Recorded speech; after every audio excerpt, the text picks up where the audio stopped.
Buy my novel, Escape from the Village, from major booksellers online. Go to escapevillage.com. Subscribe to my Substack. Go to fountainheadforum.substack.com. Thank you. Welcome to the party, pal. This is Fountainhead Forum 98.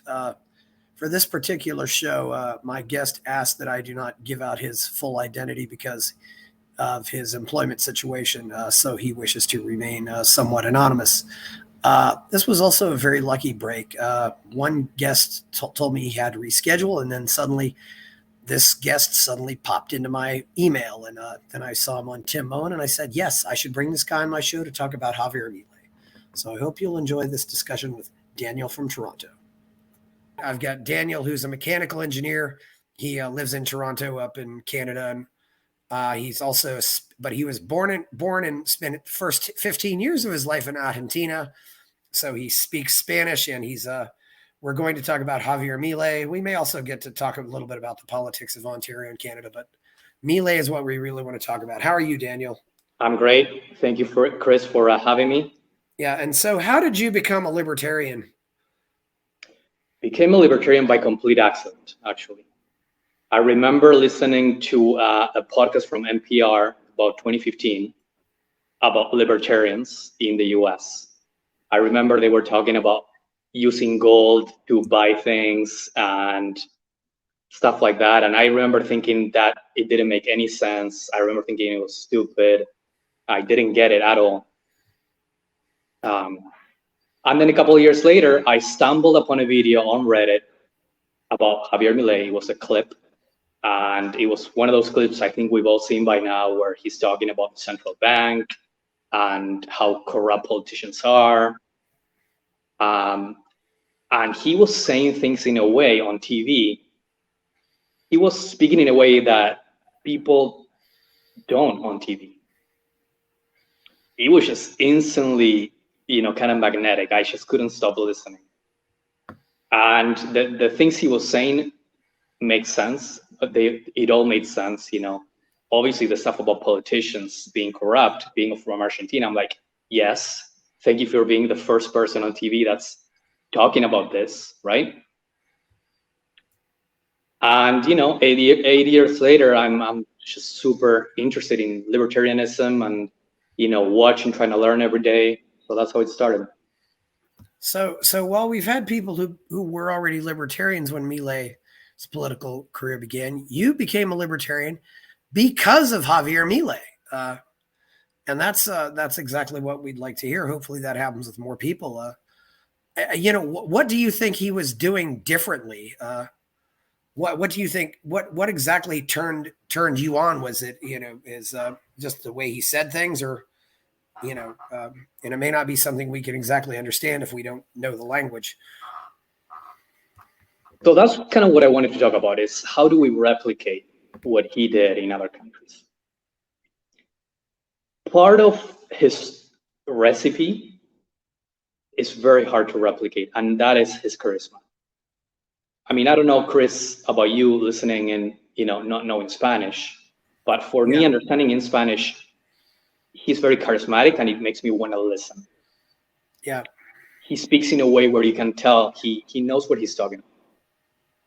He's a PhD in economics, 30, 40 years in the field. So he knows what he's talking about, and that shows. And that could be hard for some people to replicate. What is easier to replicate is being honest. I think there's a lot of things that people are afraid to say, and he was saying what we all think. Yeah. And then the main thing we can all replicate is saying truths about capitalism and about socialism that are almost self-evident and that go to the core of why we don't want socialism or why we do want capitalism. I think that even if we lack the charisma that he has, I think that if we can help other people understand these core self-evident truths, I feel like there's going to be a huge, advancement in people that adhere to these ideas. This is something that Ayn Rand always stressed. I don't know if you've read Ayn Rand, but obviously this being called the Fountainhead Forum, there's some influence there. But Rand always stressed that you have to fight for capitalism on a moral base, and you have to say that it's the moral system that it. And Milei is doing that, and there aren't very many politicians who have tried to do that, or at least have attempted to do that. I don't know what that is, but it's great that this is. Maybe they're just afraid it won't work, or but obviously it is working for Milei, and that's good to see. I mean, yeah. So what books have you read? Who else have you studied? I mean, because hopefully Milei got you to. I mean, I know you mentioned some Spanish speakers, and I mentioned Mario Vargas Llosa or Ortega y Gasset, who both originally Spanish speakers, but those are about the only people I can think of that started in Spanish. I mean, unfortunately, I struggle with reading books. I listen to YouTube a lot. That's how I found your podcast. I find I'm at the gym listening to libertarian philosophers, or during my commute to work. So that's kind of the issue with promoting books and writers. Is I think a lot of young people just cannot get into reading books, unfortunately. But like I mentioned earlier, any Spanish speaker listening, I highly recommend Miguel Ancho Bastos from Spain, yes, and Juan Ramon Rayo. These two guys, are super brilliant. They're the complete opposite of Milei, because they're incredibly calm and refined. They don't get upset. They don't yell, use bad words. Yeah. Yeah. For our listeners, I'm going to spell out Juan Ramon Rayo, which is JUANRAMONRALLO, and Miguel Anjo Bastos is MIGUELANXOBASTOS. So yes, those are both two Spanish. Yeah. This is the thing too. You said, called Milei charismatic. We don't find very many economists who are charismatic. I mean, or a lot of libertarians who are charismatic. Unfortunately, I mean, a lot of them are just they're principled people. They're good people, but they can be really, really boring. Milei is definitely not boring. Correct? Absolutely. I mean, I personally, I've rewatched so many videos because there's something magnetic about it. Yeah. But I also think, Chris, that there's other ways to kind of replicate his success without his career. So I don't know if you've ever seen on YouTube these man on the street videos. Do you know what I'm talking about? Man on the street videos. I have an idea, but I'm not totally sure what. I mean, those could be. So for example, a guy will, take a camera to the street and ask people thought-provoking questions. And I think the people watching on YouTube, will have the same reactions as the people on the street, and start thinking about things they haven't thought about before. And you don't need charisma for that. You need good editing, maybe. And that can be very interesting to think about. Or you're someone that's young and never thought about certain issues. Hearing two people discuss it to the point, it's a great way to get the ideas out there.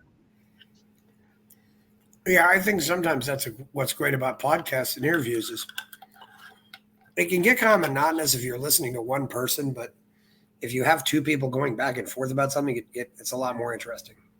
Yes. And they've often got to be two, or if you have a show with two people, you need two people who are very different but still have the same interest. Yes. You don't want two twins doing a podcast, but absolutely. Yeah. So this is that's a question. How do we replicate Milei? I think that's a key question, and I think Unfortunately, some libertarians, I think they're pretty contented with the movement just kind of being a niche movement the way it is, and it makes them feel. I don't know if they know what to do if the movement actually did become successful, and maybe they're afraid of success. Obviously, Milei is not afraid of success.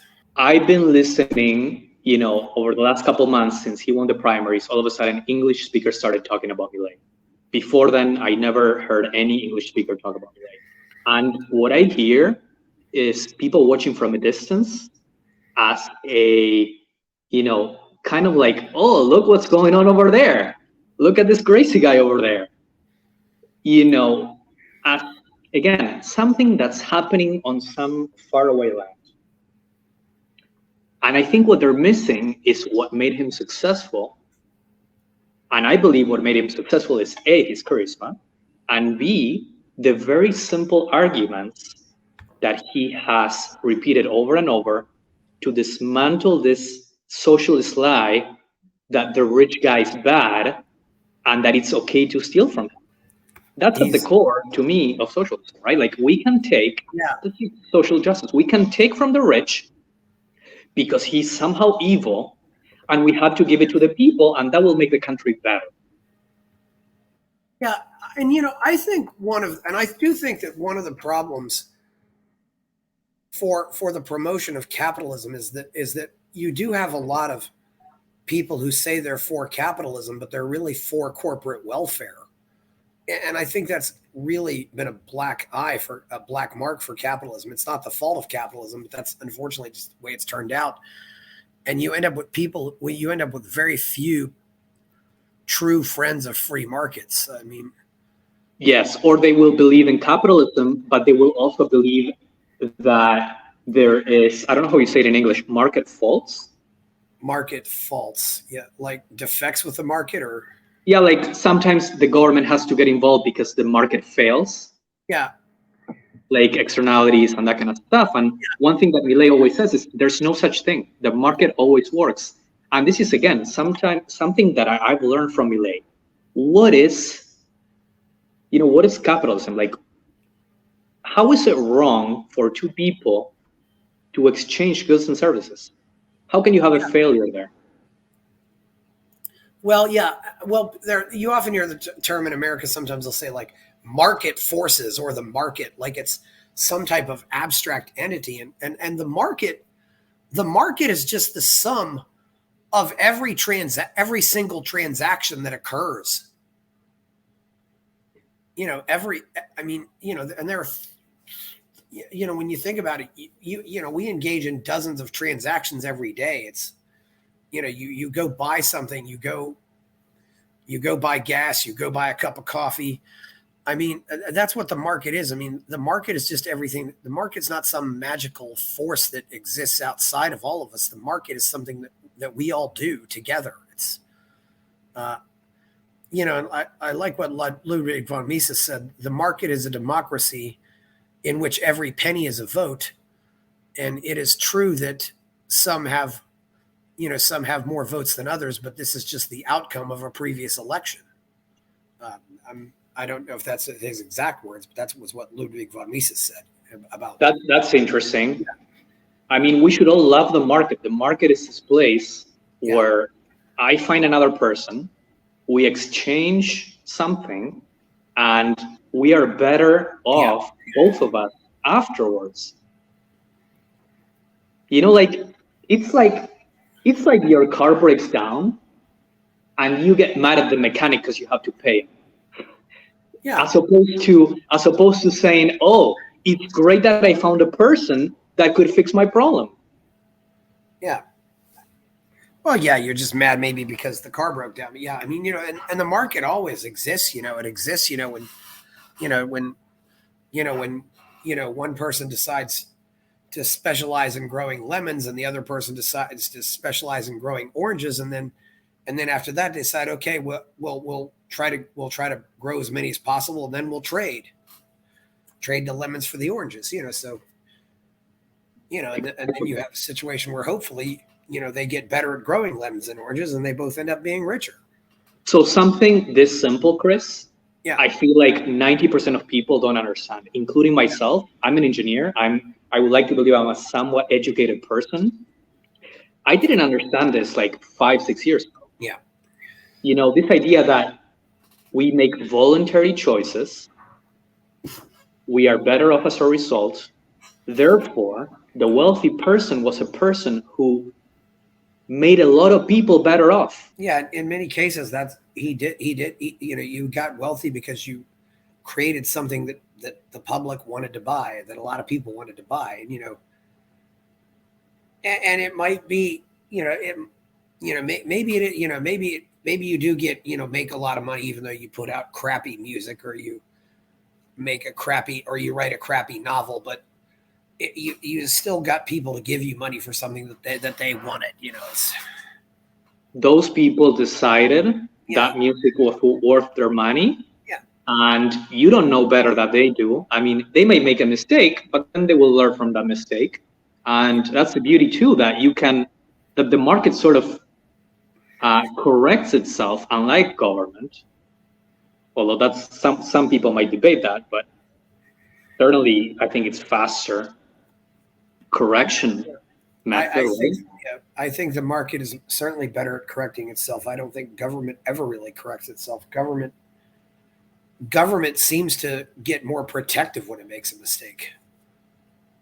It just grows, right? Instead of correcting itself, it doubles down. It doubles down. Exactly, doubles down, and thinks that it doesn't have enough resources to fix the problem. Yeah.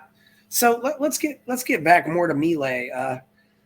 What were the first signs that Milei might actually do this? I mean, I actually did start following an American who's a volunteer for his campaign a few months ago.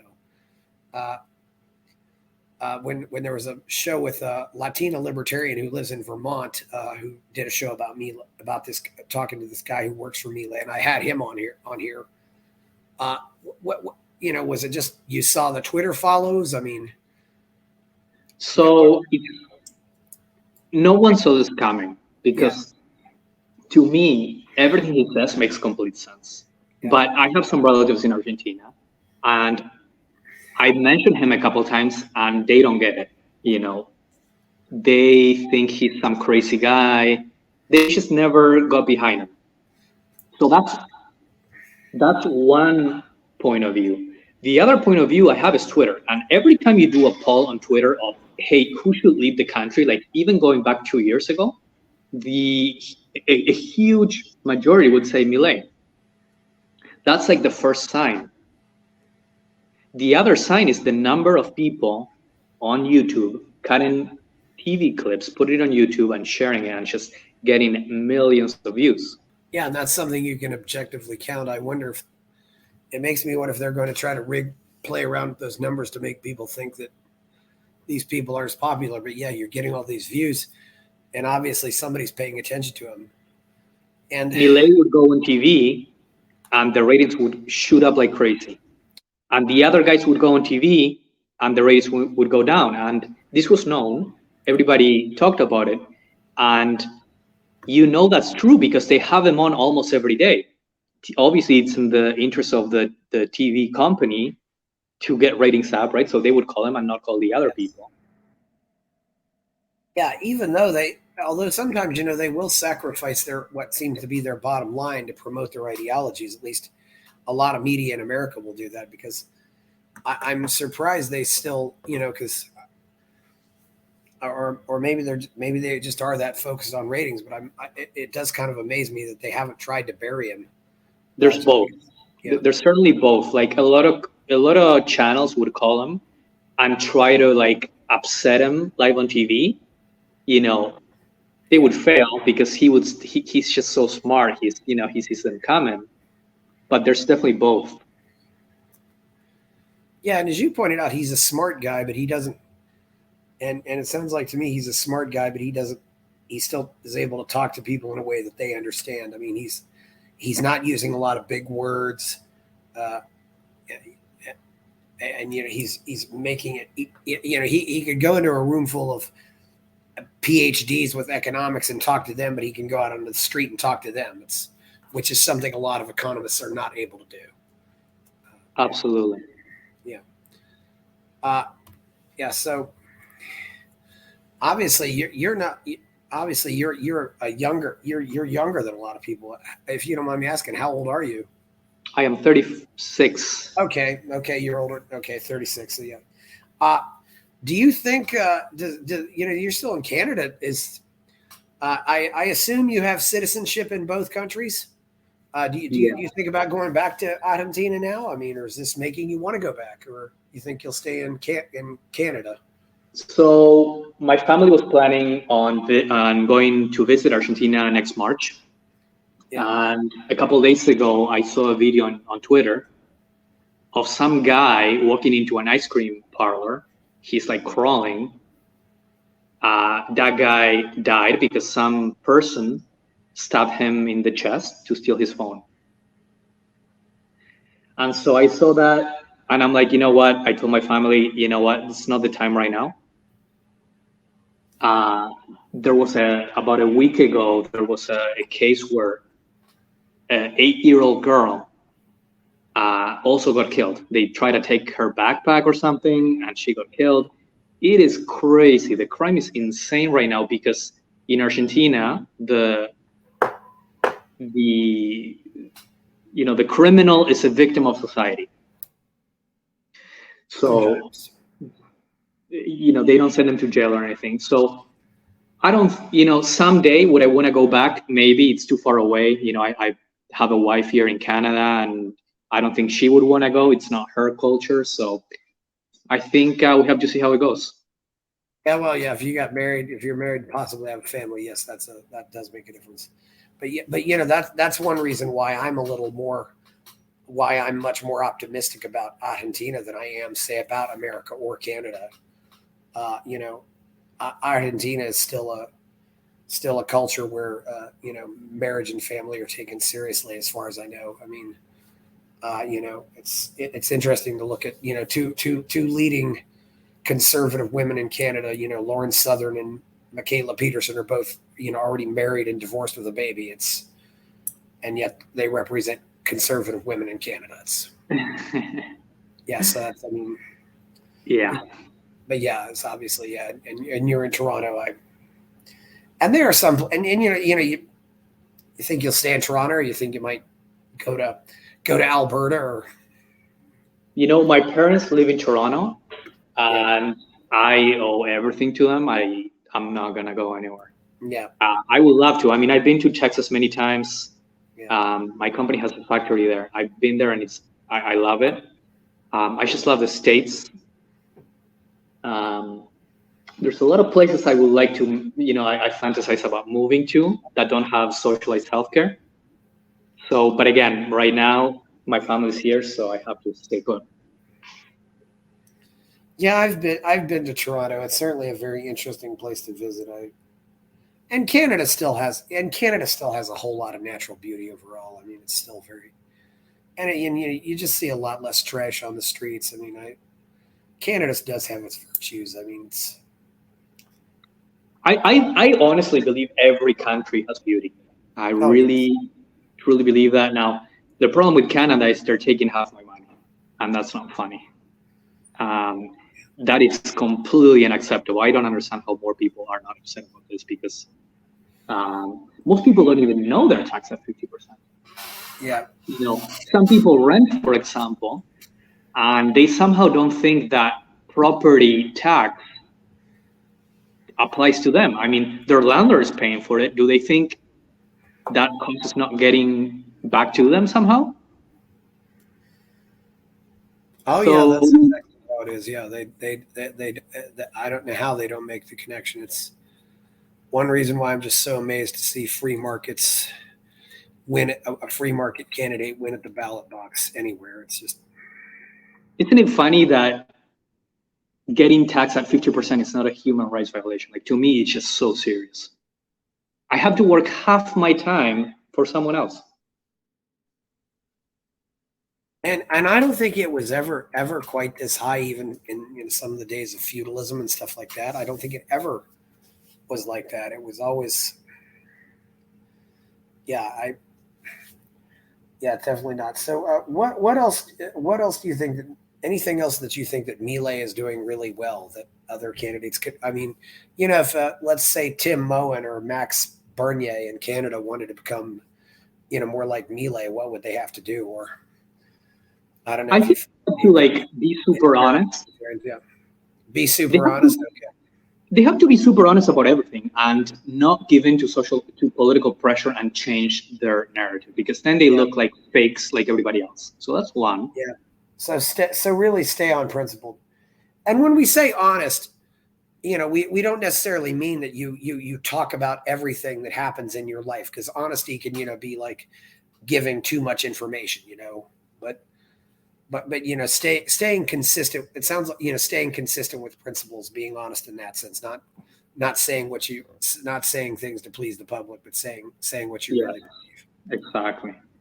I mean, they have to be like, in a way, I used to believe that a politician shouldn't be necessarily a moral example. So, with Clinton, for example, I thought, hey, it's not a big deal that he cheated. Nowadays, I feel like I'm going the other way. I feel like a politician should be, an example. I think that's really debatable, but I do admire that about Javier Milei, because what's the phrase? That's what he preaches, or he lives by example, right? And that's it's impressive. It's something we don't see anymore. And to get a totalitarian state, that's the first thing you have to do, is you have to create a culture of lies, and create a culture of, and also just create what's called a low trust society. You need to just make everybody skeptical of everybody else, and I think that's what's so destructive, about what's happened with the Corona scam in the last 3 years. Absolutely. But if we can't trust anybody, we're all just going to go back to being subsistence farmers and making our own clothes, and that. And and back then, we also had a life expectancy of what 20 or 30. I mean, we survived that way for a long time, but we're living a lot better because of trust and our ability to work with people. It's absolutely. I mean, so I would say, be consistent with your message. Don't give in. I would say something that Milei is doing very well is picking the right people. So whereas a lot of politicians in Argentina add people to their team that are their friends or relatives or people who are loyal to the party but are not necessarily competent, Milei certainly, he has on his team people that have been loyal, but he has picked the loyal people that are the brightest. Yeah. Just competency on his team is incredible. This is something, I've noticed too. And, you definitely have to pick a good team. I mean, it's a lot like in sports. You talk about how great the head coach is, but so many times the head coach nowadays in football, or often in football, he's got some really good assistants, and it really, and those good assistants can make all the difference in the world. And of course, it's hard to keep good assistants because they always end up getting hired for head coaching jobs. So, but yeah, so yeah, that's something where some really good libertarians have failed horribly. I mean, unfortunately, I'd say that in some, it's like I certainly have, having known people who are close to Ron Paul, and some people just said, like, why does Ron Paul hire these people? But he does, so. But yeah, and it seems to me also you need people who maybe challenge you instead of just go along to get along. Yes. It's tough. I'm not going to pretend that I ask political leaders how to be, I'm not going to go into it. I'm just telling you what I've observed, right? I mean, I got to imagine it's incredibly difficult to get to that kind of position.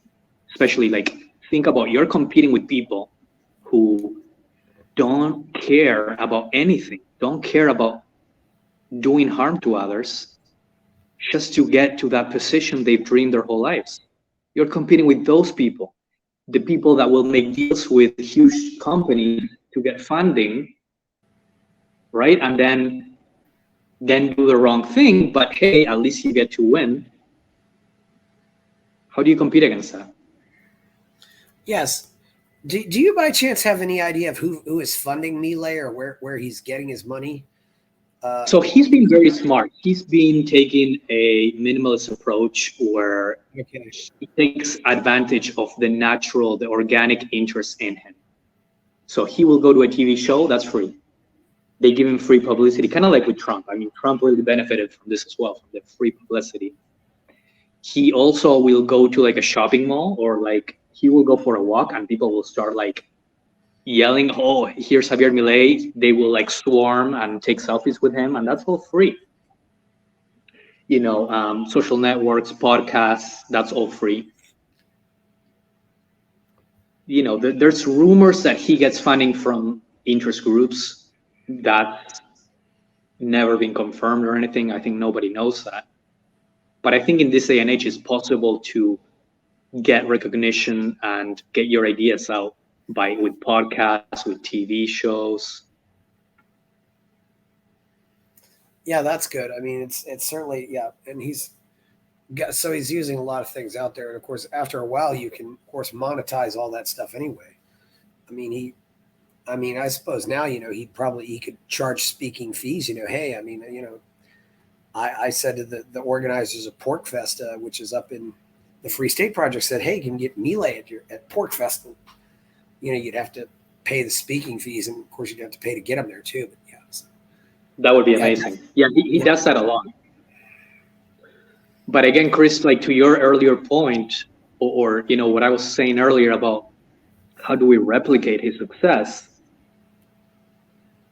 I think we can get lost in the medium, and I think we can get lost in his personality.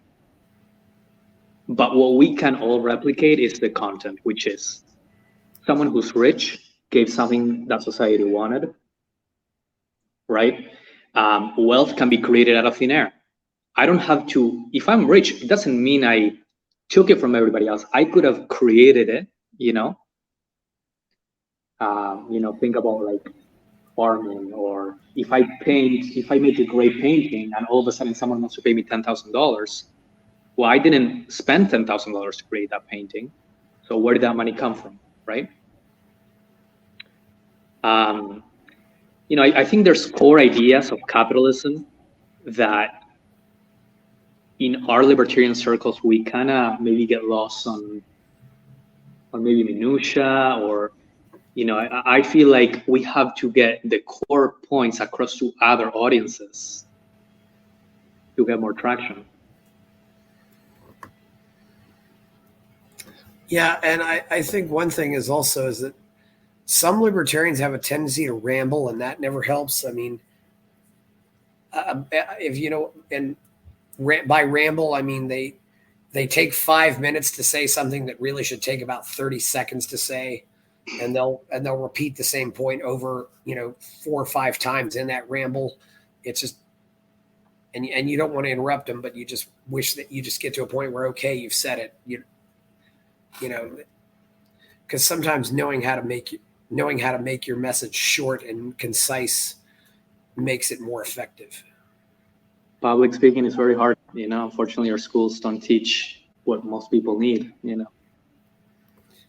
Yeah, I think it's funny. It's kind of unfortunate that so many English classes in school, at least in American schools, just focus on you learn the basic grammar, but then it's just like, oh well, our English classes are just basically reading literature and then learning to appreciate it, not learning how to speak, not learning how to write in an effective manner, not learning how to write in a way, and learning how to use language in a way that's, in a way that impacts in an impactful way.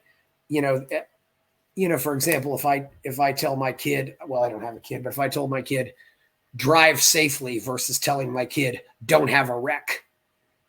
I mean, the idea is the same, but they both can land very differently. because Yeah. one's positive and one's negative, We sacrifice productivity increases and improvements in education because the government by force is making us do it the way they want to do it. So, I remember in 2019, before COVID, I was telling people, they were looking at me like crazy. I was pitching this idea that you could grab imagine the best grade 10 math teacher out there. There's got to be some guy out there that's the best grade 10 math teacher. You can find him through votes. You got to find him, but he's out there. That guy should record a session. That guy is probably charismatic. That guy captures the attention of a student. We could record him. We could pay him a lot of money, and then just have kids actually pay attention and be interested. But we don't do that. We instead pay thousands of different teachers that don't want to be there, and we make kids who don't want to listen, and it's just so inefficient because, again, overpriced government. Yeah, it's very interesting how that works. Who are some of the people that are around Milei that you think are really, really good for him? I've heard his girlfriend, for example, has been a very positive influence on him. Flores. Yeah, I don't know much about her. She's not in the party per se. She seems like a great person. That's a good influence. But for example, Diana Mondino. She is going to be I don't know what the English word is. I think some kind of like the people who approve like laws. I don't know what the name is. Deputy? I don't know. Diana Mondino is an economist who has been also on TV for a while. Super, super bright woman. Very like well-mannered, well-respected. Struggling with names right now, but when you look at the people there, a lot of them are not well known because they were from the private sector, but people with people who run banks, people who were professors for decades. Yes, I see Diana Mondino. Yes, that's Diana Mondino. So yeah, I see her here. Yeah, it's got a picture. It says Economista Mama y Abuela, or Economist Mom and Grandma. Yes, that's right. Yeah, it's yeah, you're getting me to add people on Twitter, so that's always good seeing if he's surrounding himself. And I know there's his Victoria Villarreal. Is that who it is? Yeah. Villarreal. Oh my God, she is amazing. Holy. Can I say that she has big balls? Yeah, well, I guess you can say she has big balls, or just. I already did. Yeah, although she doesn't really have balls, but yeah, she's got a lot of courage. Yeah. I mean, she's fighting a battle. I don't want to get into this, but she's getting into like topics that weren't talked about for like 20 years, and her courage is insane. Yeah, she's a lawyer, super competent. Like you hear her speak, she's so eloquent. Yeah, she looks a little bit like Jacinda Ardern from New Zealand, but she looks like she's not, but without looking completely satanic. I don't know. Yeah, I don't know her, but she is so bright. I guess I wish there were more people translating Spanish videos from Milei's team. Yes. Because these people are so eloquent and bright. Oh, that's the thing about when you're when you're in the minority, you have to be better and you have to figure out a way to fight harder.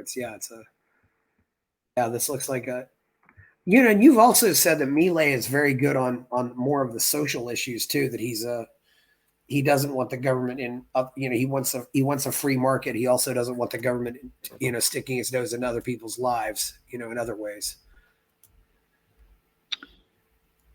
I mean, it's funny because the poor people in Argentina I don't think, I'm pretty sure they don't see the benefit of the government. They see that their school is falling apart. They see that the hospital doesn't have bandages or like basic items. It's self-evident that the government is not helping them. Yeah, and this is the thing. Does a country have to get to a point where the government fails so badly before they realize, oh, we shouldn't turn this over to the government? That's one way. The other way might be if we all get wind of the fact that the government is lying to us. So, for example, I was talking to some people at work. There's some very bright people at my work, but I couldn't get them to understand, hey, the government is lying to you all the time. They lie to you about COVID. They lie to you about inflation. They tell us that inflation is a certain number. It's not that number. They just lie to us for their convenience. It's insane that we accept the government lie to us. Yeah. That's another way for people to just kind of change their mind. And I really don't think a lot of times the people care. One thing else too is Milei was speaking out against all of this COVID nonsense. Is that correct? I mean, even in March of 2020. There's subtlety, right? So I think, clearly, I think he was against the government measures, right? Yeah. I think as a libertarian, you have to say, hey, you're free to wear a mask if you want to, just don't force me to wear mine, right? Yes. Now there's a photo I saw you posted on Twitter about him wearing a mask, right? Yeah. Yeah, and I think he was trying to not get too crazy, right? Not break laws. People already in Argentina, people call him a fascist or someone that's going to bring like anarchy. So I think there's a pragmatic side to him that went, I'll follow the rules right now. I will speak about how wrong I think it is, but I will still follow it, Yes. Well, as Mark Passio reminded me, the word anarchy does not mean without rules. It means without rulers. And so therefore nobody's advocate, but rules you can have rules without rulers. I mean, that's the one area where anarchy works very well, of course, is in the world of mathematics. We all agree that 2 + 2 = 2, 2 + 2 = 4, and that 5 × 5 = 25. So you being an engineer, I'm sure you can appreciate that. But I haven't heard that definition before. That's very interesting. What I've heard is, between countries, there's anarchy. Yes. There basically is. Yeah, there is. Although they sometimes conspire to do things, and there's voluntary agreements, right? This is one thing. If Milei is elected and starts doing real free market stuff, I mean, I don't know if what's the rest of the world going to do? I don't think they're going to be very happy if somebody actually is trying to implement real capitalism and real libertarian society. I think they'll certainly try to destroy it, I think. Okay, so this is a great point, Chris. People in Argentina, the journalists are putting him down. They are saying that if he gets to power, that the syndicalists and a lot of other political parties, they will like provoke riots and he will be out of office in 3 months. The counterpoint is that Milei already won. He already won because you have like most, 60% of the youth already believes in understands capitalism. They understand the faults of socialism. So he's already won. I mean, they could kill him, they could make him a martyr, but the ideas, I think, have penetrated. So I think we have to take it a day at a time and see how it goes. I mean, there's nothing we can do, it's just warring. It's not going to be productive, right? Yeah, that's true. I mean, yeah, you're saying that he in a way he's already won, and that's really great to hear that. I mean, I wonder, too, if, because, and I know I've certainly heard plenty of people say that the Cuban communists fund a lot of these bad guys in other countries. They trained Hugo Chavez in Venezuela, and they actively work to subvert these other governments. And who knows who else might try to stick their nose into this. I mean, they say that drug traffickers provide most of the funding. Like Cuba is pretty poor. I don't know how they provide funding, but they say that drug traffickers fund Venezuela, Argentina. Yeah, and of course also, the factor, does Milei, I suppose, wants to legalize all the drugs, and that would put the illegal drug cartels out of business effectively. This is one topic where I disagree with Javier. There's two things I disagree with: his drug stance and his stance on abortion. Milei says that as long as the government gives you socialized healthcare, that you cannot allow for drugs to be legal because you're making other people pay your bill. I disagree, because by that logic, you would have to prohibit cigarettes, alcohol, dangerous sports, riding motorcycles. So to me, that argument doesn't hold water. Yeah. I mean, so I'm just, wondering, who might try to oppose him if he ever does try to do anything. But and how much power will he have if he is elected president? I mean, will he have a hostile legislature, or will they be pretty friendly? I'm taking it one day at a time, Chris. I don't know.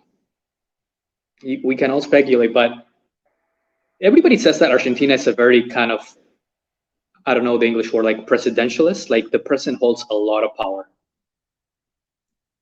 Like if you look at the president right now, Alberto Fernandez, the country is an absolute mess, and he somehow still has the power to not have people rioting the streets. So clearly, the president has a lot of power. So we'll see. Yeah, hopefully we will see that. I mean, and the other thing too that's important is, he's getting a lot of younger voters, so hopefully they'll stick with this and want to dive in more to it. I don't know. Are you aware of the? I've talked to other people about this. The state of the college is in Argentina. I assume is still very hot. They're still very hostile to free markets. But if you're not there, you may not know that. And of course, they're very hostile to Canada as well. Absolutely. So, like Canada, when you go to a university, it's all, socialist or whatever you want to call it. I was actually at an event yesterday at a very famous university here in Toronto. I'm not going to name names, but one of the most well-known universities in Toronto. It was a conference, and I mean, to me, it was just all zombies brainwashed. I mean, how they see climate crisis and government intervention. There were absolutely no dissenting viewpoints. It was all one narrative.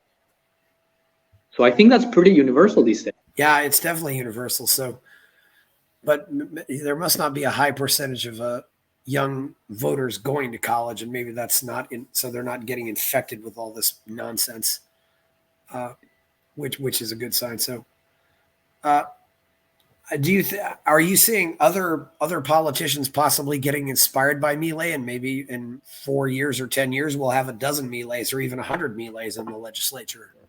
Do you think that could happen, or you don't want to make any predictions?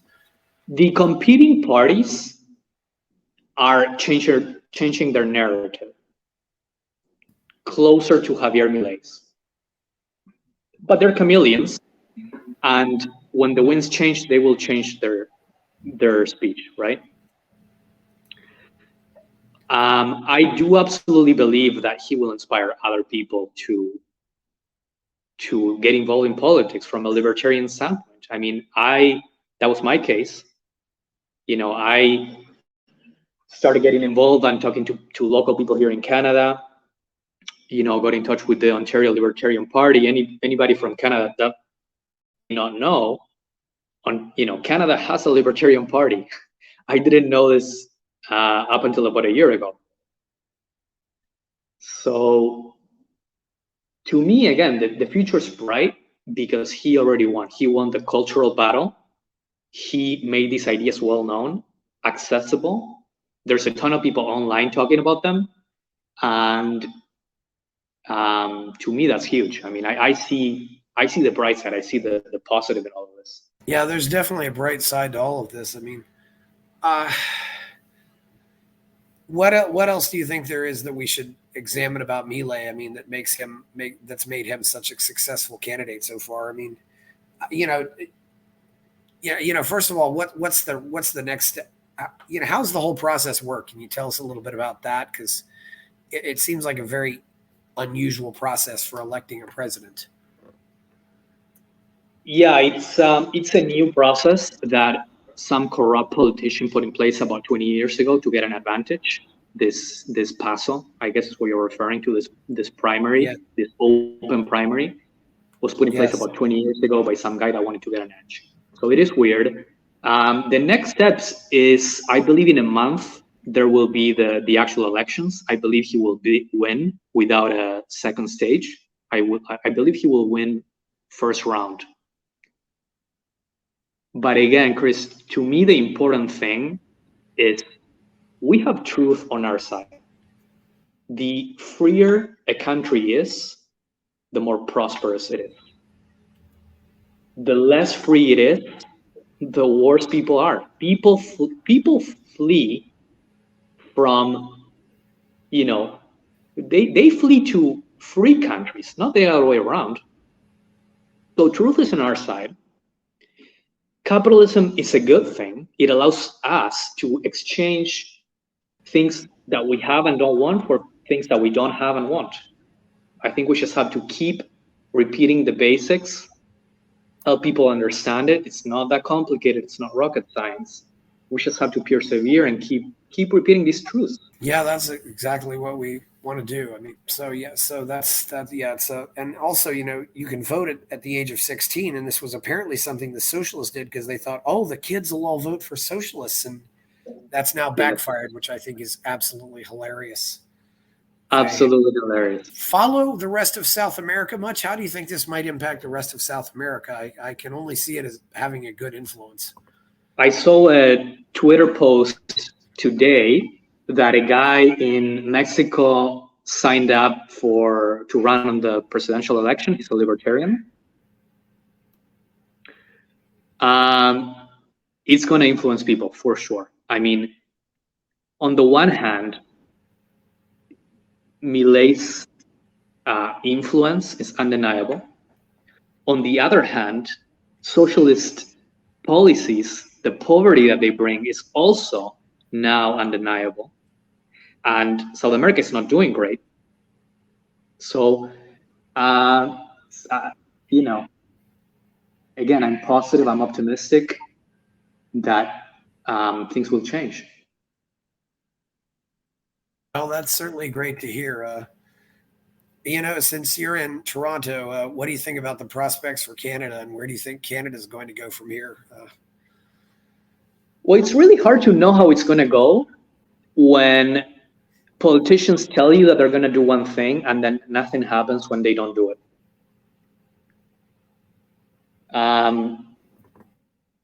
I actually voted for Trudeau, for example, in 2015, because he was going to legalize pot. That was, I was, I guess, a single voter, a single issue voter. But he also promised to change.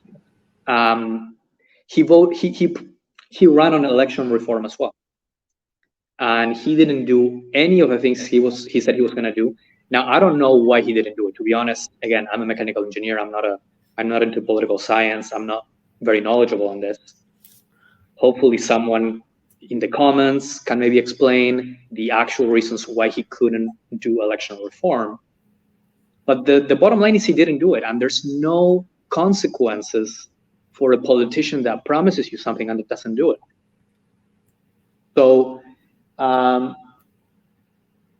so long as people have the socialist mindset, I'm not very optimistic.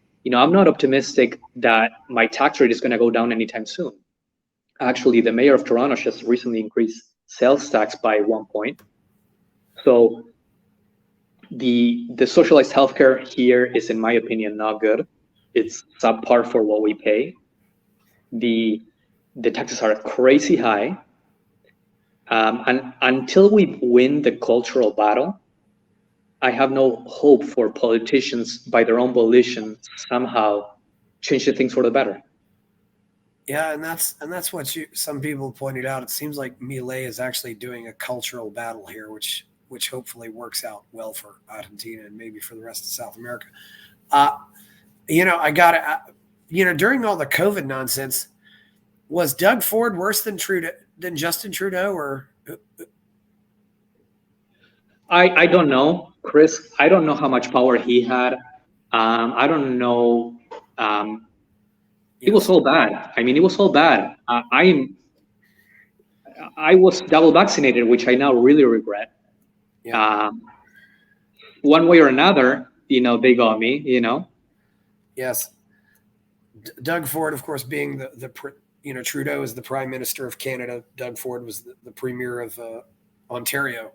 And it seems like Ontario probably was the worst of all the provinces, although I also know they were having rallies every Saturday in Toronto for a long time. Even in the middle of winter, to their credit, they were out there rallying. And I wish I could remember where this was this was posted somewhere on Facebook, but there was the comment, "This was the first time I saw English and French protesting together." I went to one of those protests. It was an interesting experience.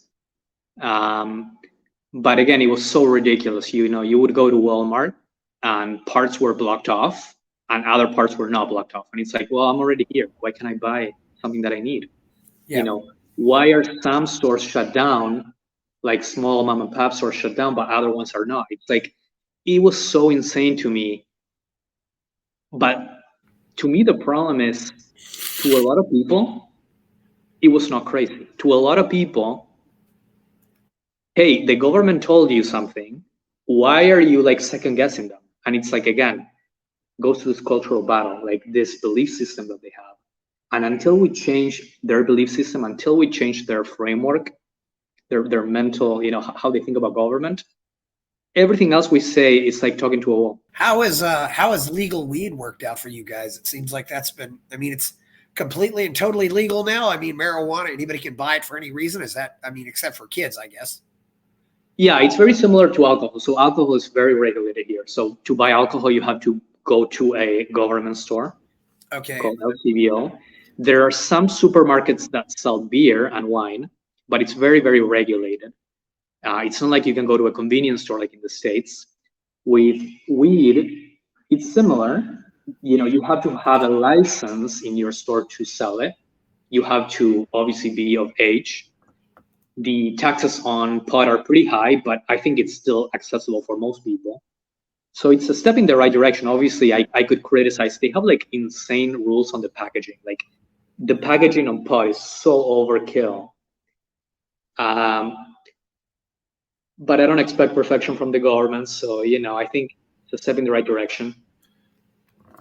Oh, that's good. Yeah, it sounds like, and that's nationwide. So Canada is going in a positive direction.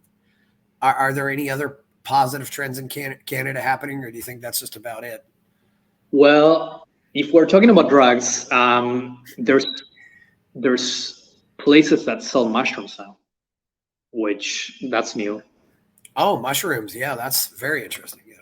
It's not, I think it's in a gray area, just like weed was a couple of years ago before it was legalized. It was a gray area. But there's a very important street here downtown, Queen Street, and there's 5-6 places that sell mushrooms openly. So to me, that's positive. I don't know if you think that libertarians have if you think most libertarians think alike on the issue of drugs. Do you Almost think all most libertarians libertarians are I for? know, I don't hardly meet any libertarians who aren't favor the legalization of drugs. It's for them, it's bodily autonomy. You know, Yeah. you can put it into your body, and if it's bad for you, that's just the way it goes. You know, it's just the same way it's legal. It would be totally legal if I drank a bottle of Drano. That would probably kill me, but I can do that. You know, Yeah. well, it would definitely kill me, but yeah. I think in Argentina, the Libertarian Party is kind of getting allied with some conservative groups. Yeah. And so there's a lot of people who are very much against drug use altogether, or allowing people to sell or consume drugs. But in Canada, it's definitely different. Yeah, it seems like Canada's also going much more in the direction of the woke stuff. I mean, what inevitably I got to ask, what do you think about Jordan Peterson and what's going on with him right now? I think he's been a positive influence. Like I remember I first saw him in like 2012, 2013. He, at the time, he was standing up. I remember, like, you remember 2012, 2013, where a guy walked into like a waxing place and they didn't want to let him in, or they didn't want to work on him. This was like similar to the issue of the baker who didn't want to make the cake for the gay couple. There was a case where a transgender man, walked into a waxing place and they didn't want to let him in. And at that time, I don't remember any kind of fear standing up for, hey, this place has a right to not take a customer. So I saw him as a positive voice. I don't agree with everything Jordan Peterson says, I would like him to maybe calm down a little bit. I don't know, but at the end of the day, how he behaves, it's his choice, and he's been very successful. I mean, who am I to judge him, right? Well, I just wondered if what kind of influence he's having in Canada or anything like that. It seems like but that's wanted to know, the process. It's very divisive, that's for sure. I want Canada to go into a positive. I hope things get better in Canada, but I mean, most American libertarians see Canada as a lost cause, and I know lots of libertarians who talk about getting out of America, but none of them want to go to Canada. I mean, that's they'd rather go to Mexico or go to South America than go to Canada. Oh, definitely. That would be the smart choice, I think. Yeah, it's been great talking about Milei. Do you have anything else you want to say about Milei before we go, or anything else you want to say about Canada before we go? Or yeah, I mean, about Milei, I would say we shouldn't look at him as some kind of freak who got lucky. Capitalism took millions, billions of people out of poverty in the last century, brought a tremendous wealth and productivity improvements. Like truth is on our side. Capitalism is good. And I think we have to engage the broader public with these core truths. And I think we have seen that it works. We have seen with Milei, in a country that's so socialist, we have seen that it works. If you explain things simply, people will get it. You might have to repeat it, but people will get it. So I think that's what I would take from the whole Milei phenomenon. That's good to know. I hope it can spread elsewhere, Daniel, and I hope we can. I'm actually thinking a lot about visiting Argentina. Got any suggestions on where I should go? There's a Latin American Bitcoin conference down in Buenos Aires, and I've also thought about maybe just go as far south as I can go and see what's down there. But yeah, so anything else people should go see in Argentina, or since you were there for your first 15 years, or? I recommend first going to Buenos Aires. You can't go wrong. It's a huge city. There's a lot to do. Great food. Be safe. Dress down. Don't wear a watch. Watch your phone. Yeah, well, it's the airport hub, so that's where you got to start. But yes, okay. Well, yeah, I've heard a lot of good things about it. Well, thank you very much, Daniel. It's been great having you on here. Please like the video, subscribe to the channel, give it a thumbs up. Check out my Substack and buy my novel, Escape from the Village. I'm Chris Baker, and we're out. Thank you very much. Have a good day.